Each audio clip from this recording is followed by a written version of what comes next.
Padre, primeramente bendecimos este tiempo, Señor, porque tú aquí nos traes bendición.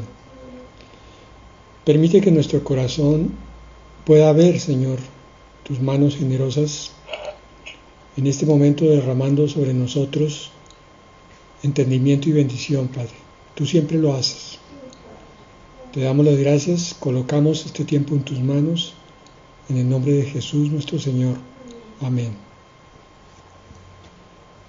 Continuamos con el capítulo 8, el versículo 12 del libro de Proverbios.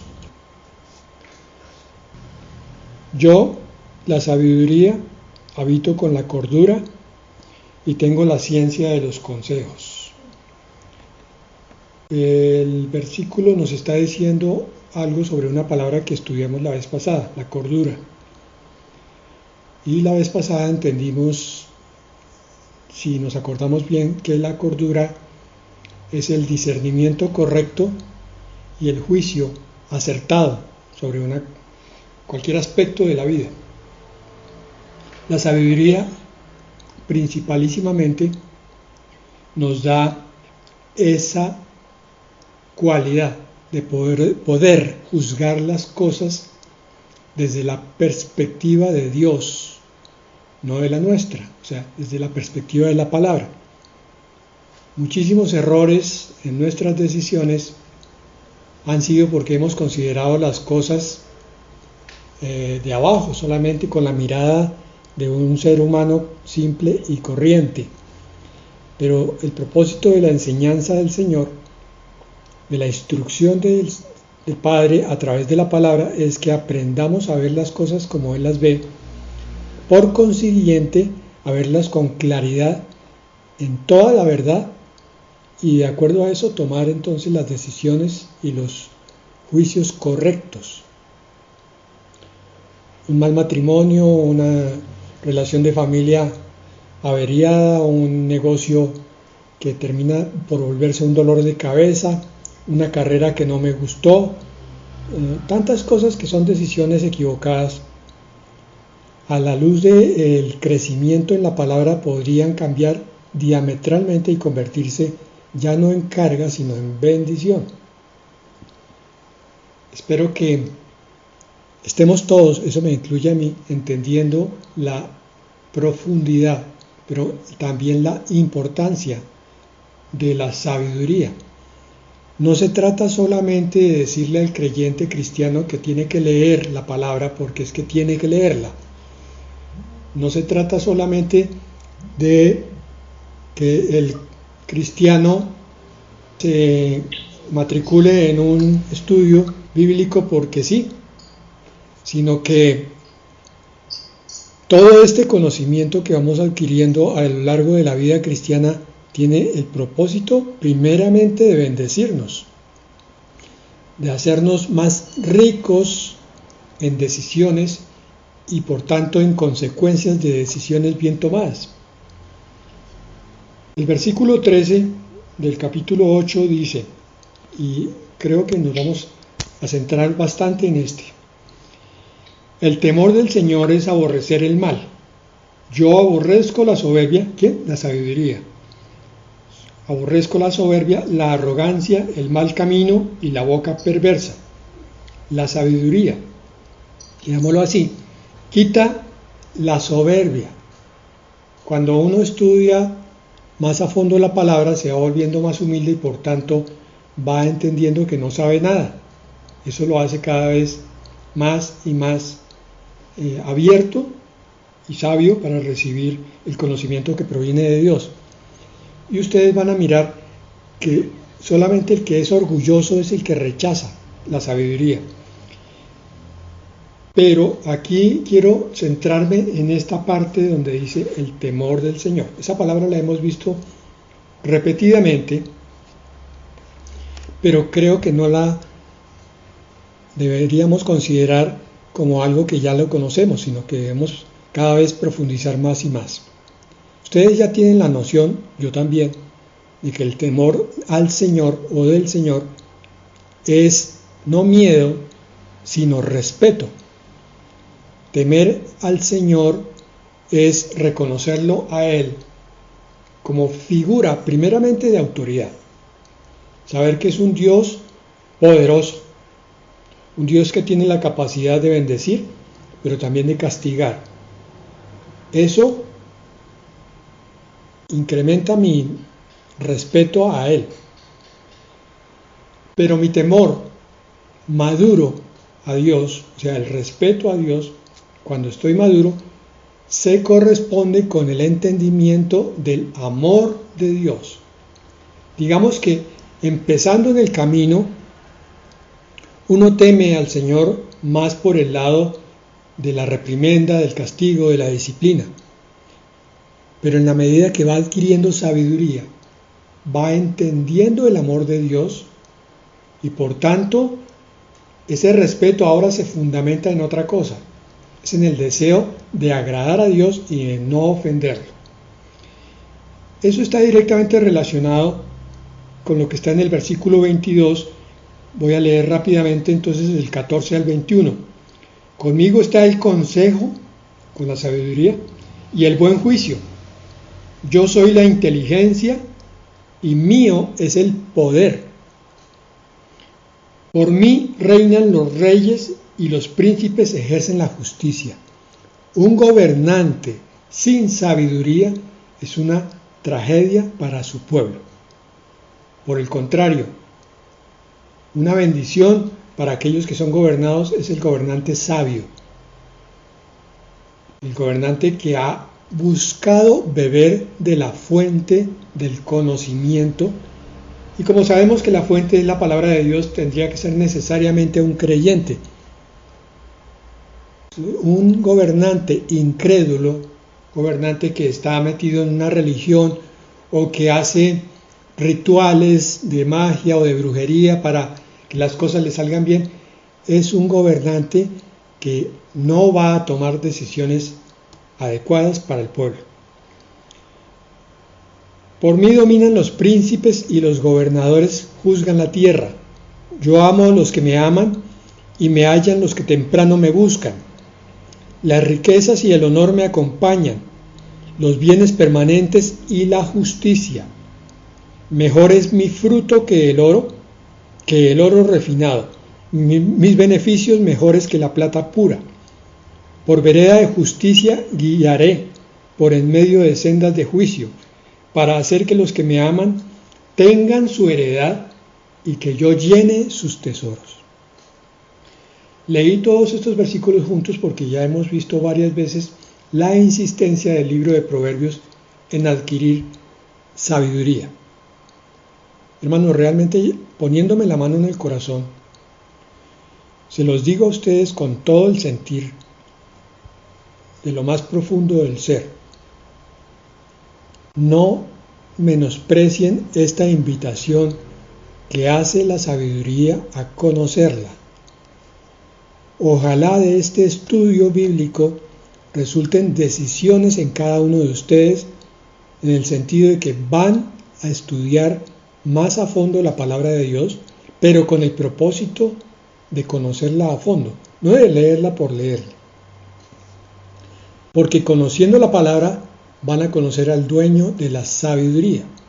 Y cuando el Señor Dios Altísimo, dueño de todas las cosas, vea la intención del corazón, entonces empieza a derramar bendiciones hasta que sobreabunden. No creo que ninguno de nosotros quiera decir no a las bendiciones de Dios, que son primeramente el bienestar, la paz, la esperanza del interior, pero también las bendiciones exteriores.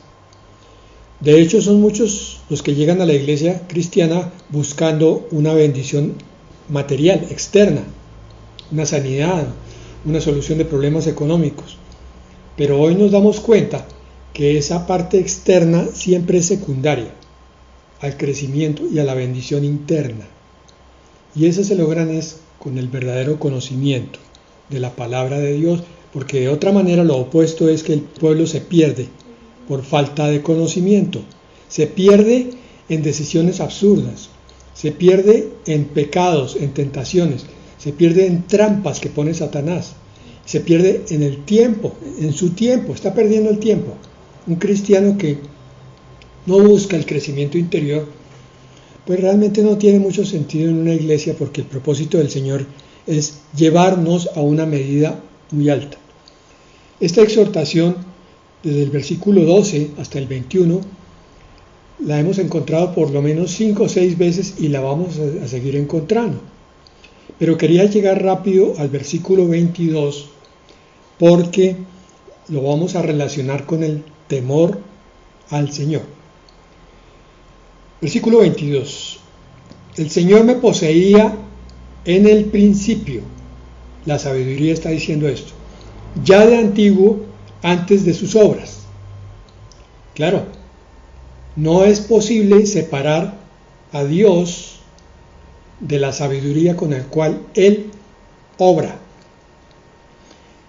Eternamente tuve la primacía desde el principio antes de la tierra. Aquí se está personificando la sabiduría.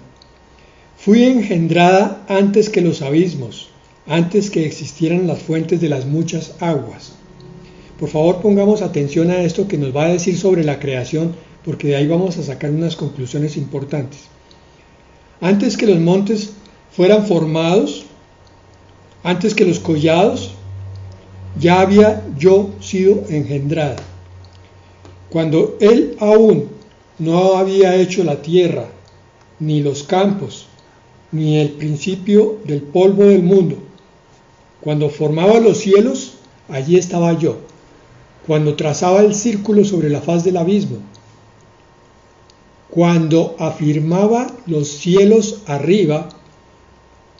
Cuando afirmaba las fuentes del abismo. Cuando fijaba los límites del mar, para que las aguas no transgredieran su mandato, cuando establecía los fundamentos de la tierra. Esta palabra está nombrando las primeras cosas que hizo el Señor en la creación. ¿Y por qué lo hace? Porque nos está tratando de traer al entendimiento de que todo lo que hizo Dios fue con sabiduría. Voy a mostrarles unas fotografías que espero que alcancen a ver allí. Esas figuras geométricas completamente simétricas se llaman fractales.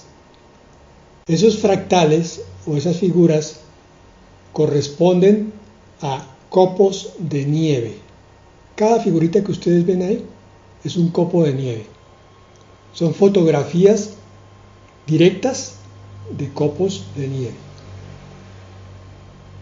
Miren la perfección de la figura geométrica, es totalmente simétrica, a derecha y a izquierda, y hacia arriba y hacia abajo. Los matemáticos y los que estudian geometría se maravillan con estas figuras llamadas fractales. De hecho, en algunos computadores han desarrollado programas para que dibujen estos fractales. El milagro aquí es que cada copo de nieve, mejor dicho, cada fractal es totalmente único en la naturaleza. O sea, se forma una sola vez y desaparece. Y nunca más se vuelve a repetir. Cada vez es totalmente nuevo y distinto. Esta es una obra que nos da una muestra muy clara de la sabiduría de Dios. Este es un cerebro matemático el que diseñó estas figuras. Y al Señor le encantan las matemáticas. En toda la creación está establecido.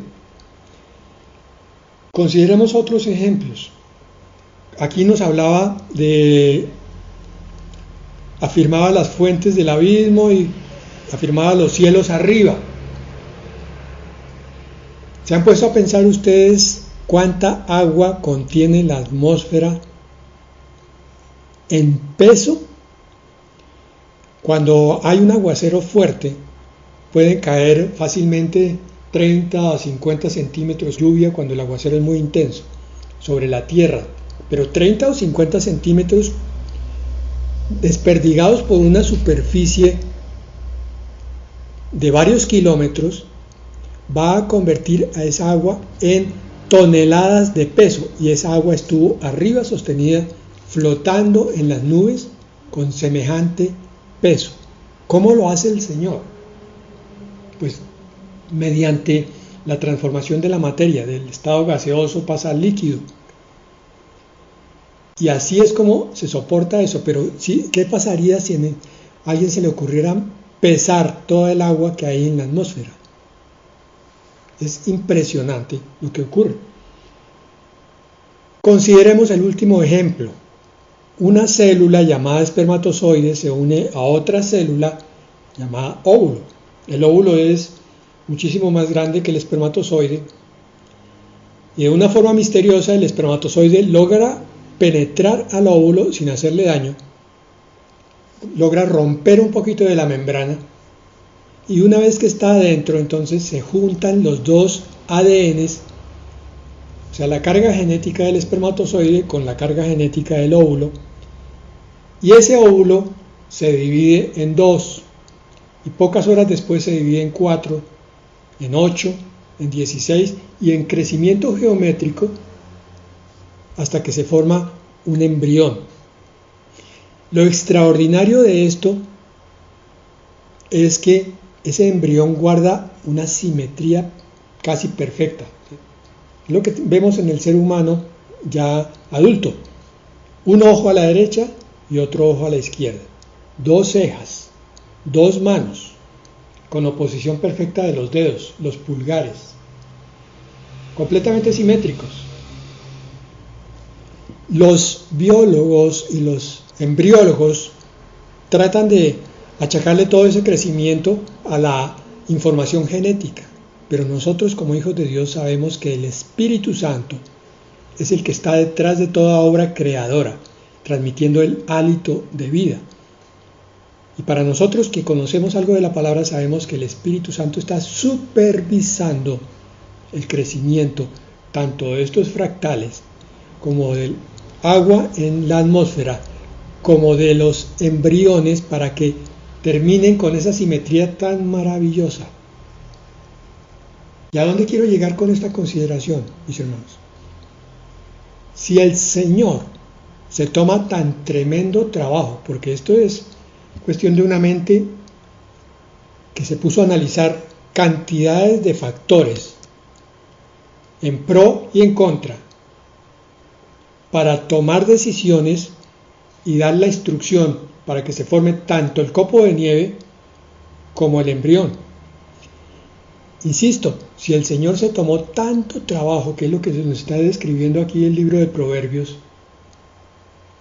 no hemos de pensar que debe tener igual cuidado de una criatura ya creada, ya madurada, como ustedes, como yo, que además de todo, ya no somos simplemente un cuerpo biológico que se mueve por la tierra, sino que somos hijos de Dios. Si el Señor supervisa cada una de estas obras tan cuidadosamente, y eso es lo que se llama la providencia de Dios, ¿por qué nosotros, como hijos de Dios, dudamos del cuidado de nuestro Padre en cada aspecto y en todos los aspectos de nuestra vida? Bueno, estamos llegando a conclusiones una detrás de otra. Ahora, si llegamos a la conclusión de que Dios nos cuida, tanto en el aspecto físico como emocional, como espiritual, eso incluye el dinero que necesitamos cada día, las necesidades de todo tipo, y las cuida así, entonces, ¿cuál es el sentimiento que debemos tener nosotros hacia Él?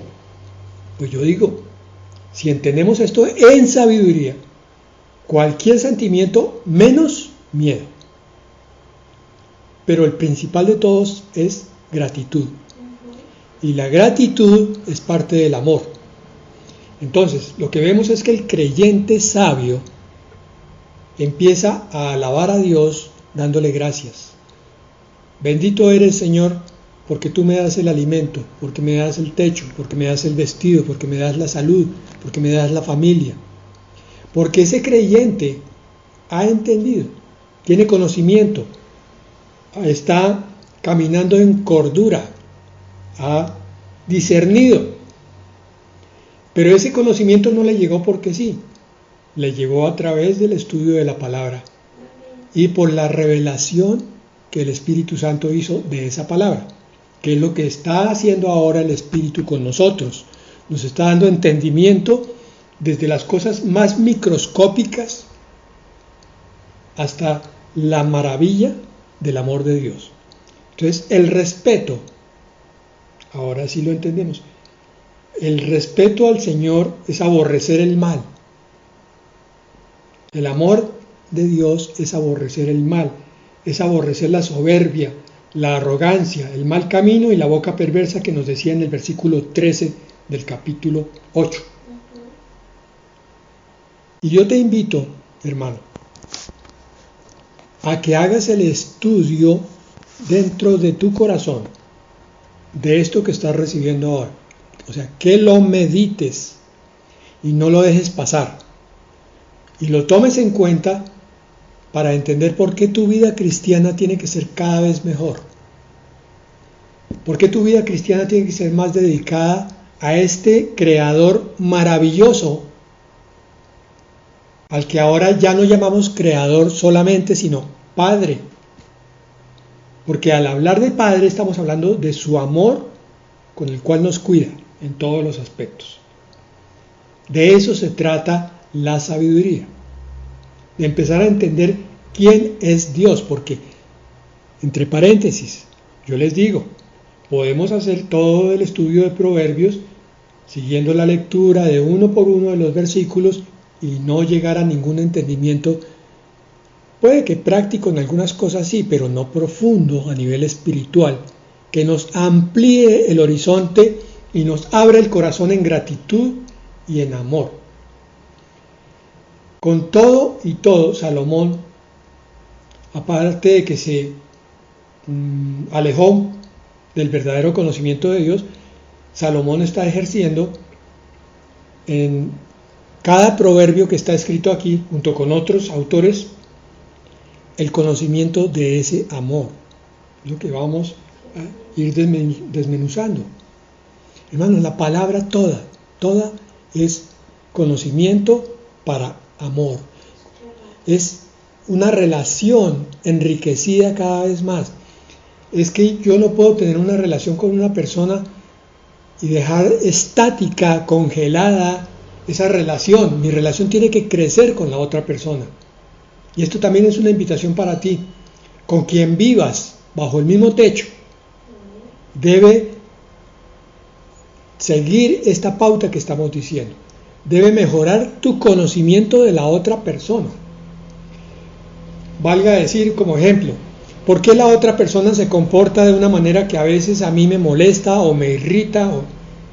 Cuando tú dejes de considerar el sentimiento de irritación y de molestia y hagas el alto y empieces a mirar a la persona, tratando de escudriñarla para entenderla y tratando de comprender por qué hace algo que a tu forma de ver es molesta, necesariamente vas a descubrir que esa persona no pretende molestarte, sino que tiene una forma de comportarse distinta a la tuya y que el concepto de irritación, de molestia, es dentro de ti y que lo puedes sacar inmediatamente cuando tú entiendas con sabiduría cómo debe ser la relación con todo ser humano, porque acabas de entender con lo que vimos hasta aquí cómo debe ser la relación con Dios.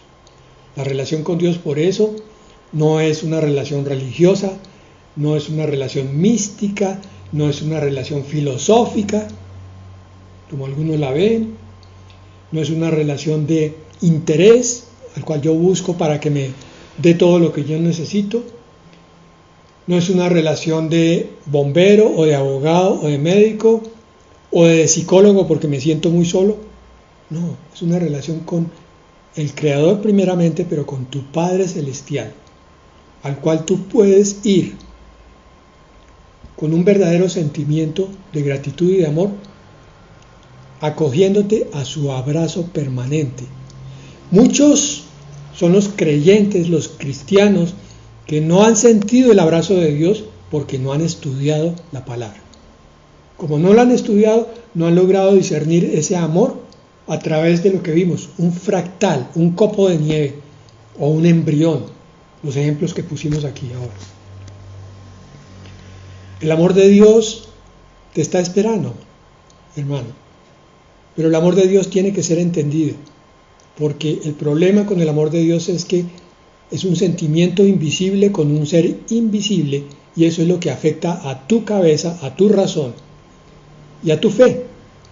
Cuando tú empieces a comprender a través de la palabra la clase de padre que tienes, entonces tu fe salta por encima de tu razón. Y tu fe es la que te hace entender ese mandamiento que el Señor Jesucristo dio. Os dejo un nuevo mandamiento.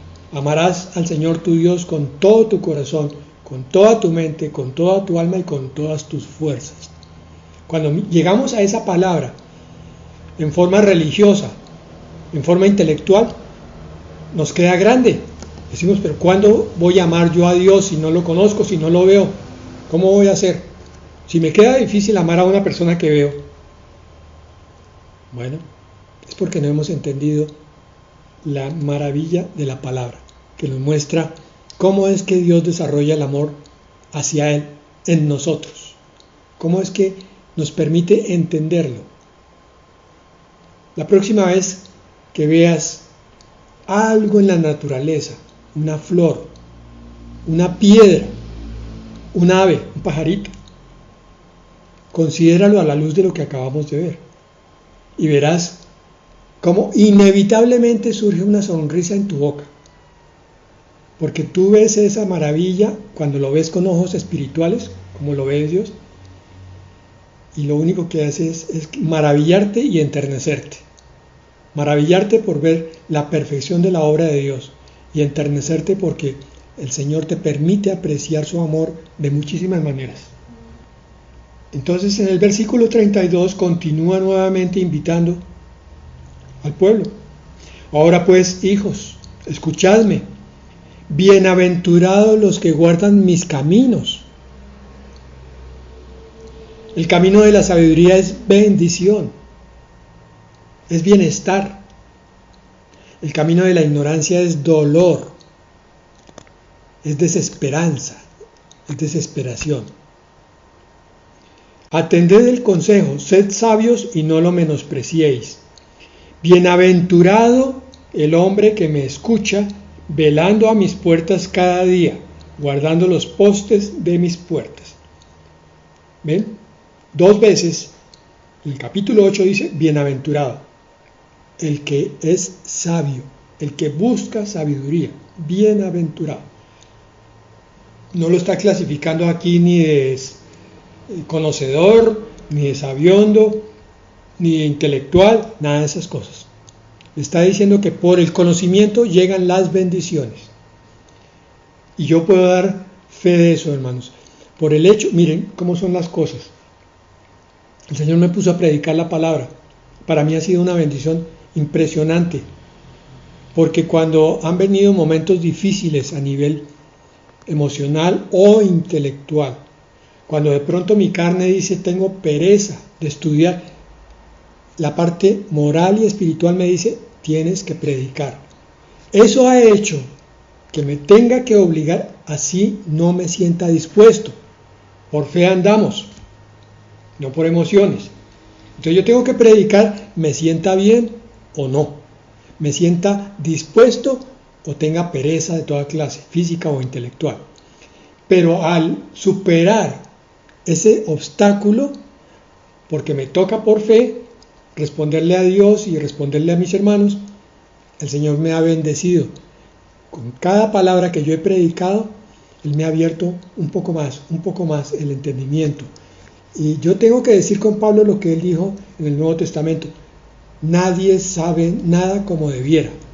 Yo sigo siendo ignorante de muchas cosas, pero lo poquito que he podido absorber en estos 27 años ha bendecido mi vida. Es cierta esta palabra, es una bienaventuranza. Ya no me siento tan débil, tan en capacidad, mejor, en amenaza de ser arrastrado por cualquier situación difícil, sino que ya la paciencia, la templanza, ya surgen un poco más espontáneamente. Mucha carne todavía queda en mí, pero es innegable las bendiciones que Dios me ha dado a través de la palabra. ¿Ustedes se pueden imaginar lo que sería la vida de Pablo? Cuando veo cómo Pablo predicaba lo que enseñaba, digo, Señor, ¿cómo somos de ignorantes? ¿Cómo soy de ignorante? Ustedes se pueden imaginar la bendición de la vida de Pablo y de todos estos grandes y reconocidos predicadores que han dedicado toda su vida a la palabra de Dios. Porque, versículo 35, el que me halla, hallará la vida. La vida no es solo palpitar del corazón y respirar de los pulmones. Vida es sentirse uno vivo por dentro y por fuera. Sentir que la vida vale la pena, no importa lo que haya pasado. Sentir que la vida tiene un propósito, que uno se levanta cada mañana, así sea con una pequeña cosa que esté dentro de la voluntad de Dios, con eso se realiza ese día y uno dice, gracias Señor por esta bendición de hoy. Y alcanzará el favor del Señor, versículo 36, pero el que peca contra mí se defrauda a sí mismo, pues todos los que me aborrecen aman la muerte. Continuamos hasta el versículo 6 del capítulo 9, porque ahora sí ya de ahí en adelante empiezan los verdaderos proverbios, versículo por versículo.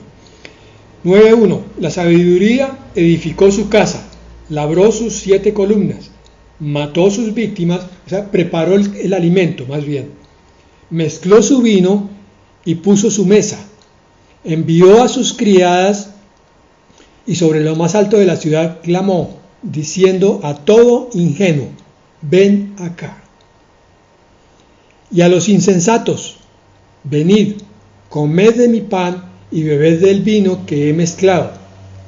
Dejad vuestras ingenuidades y viviréis, y andad por el camino de la inteligencia. Termina este pasaje ahí vamos a cortarlo para continuar mañana con el versículo 7, con la misma invitación que yo les estaba haciendo. Hermanos, crean por favor en el infinito regalo y tesoro que es buscar la sabiduría. Es muy sencillo, solamente está en disponer la voluntad, aunque no haya muchas ganas en la carne. No le dice en una oración al Espíritu Santo, Señor, ayúdame ahora a entender tu palabra como tú quieres que yo la entienda. Yo me voy a disponer, no sé cuánto pueda leer, poco o mucho, pero ayúdame con eso, Señor.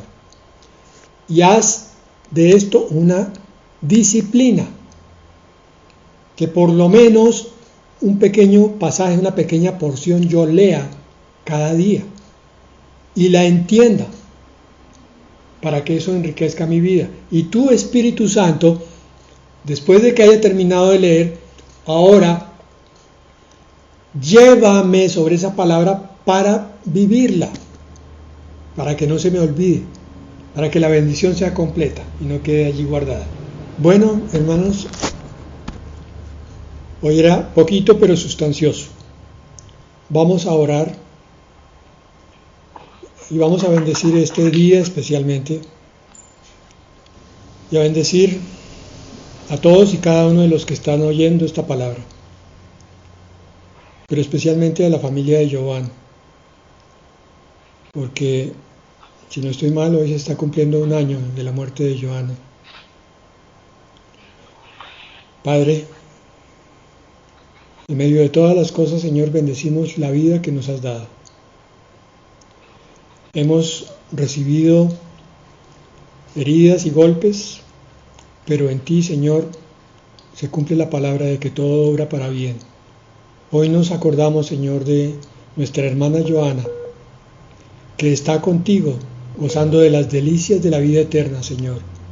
Hoy, Señor, bendecimos el recuerdo de ella en la vida y en la familia de Joan y sus hijos. Llénalos con tu esperanza, Padre, con tu fortaleza, con tu paciencia y sobre todo, Señor, con la sabiduría de esta experiencia que fue dolorosa en su momento, pero que tiene que ser bendición, porque proviene de ti, Señor. Bendición para darles un corazón más grande cada vez. Bendición para darles sabiduría y entendimiento de tu voluntad, que no siempre comprendemos, Señor, en primera instancia, pero que cuando vemos que otros están sufriendo mucho más que nosotros, entonces aceptamos que tú nos llevas de la mano hacia ti, Señor. Padre, ya queda poco tiempo para ir a tu presencia, todos nosotros, todos los que estamos aquí. Está próxima, Señor, nuestra partida de este mundo, o porque tú vienes por la iglesia, o porque estás por llamar a algunos de nosotros, conforme a tu voluntad, porque así es la vida. Haznos mirar, Señor, en sabiduría, la bendición que nos tiene reservada en la vida eterna. Te damos las gracias en el nombre de Jesús. Amén.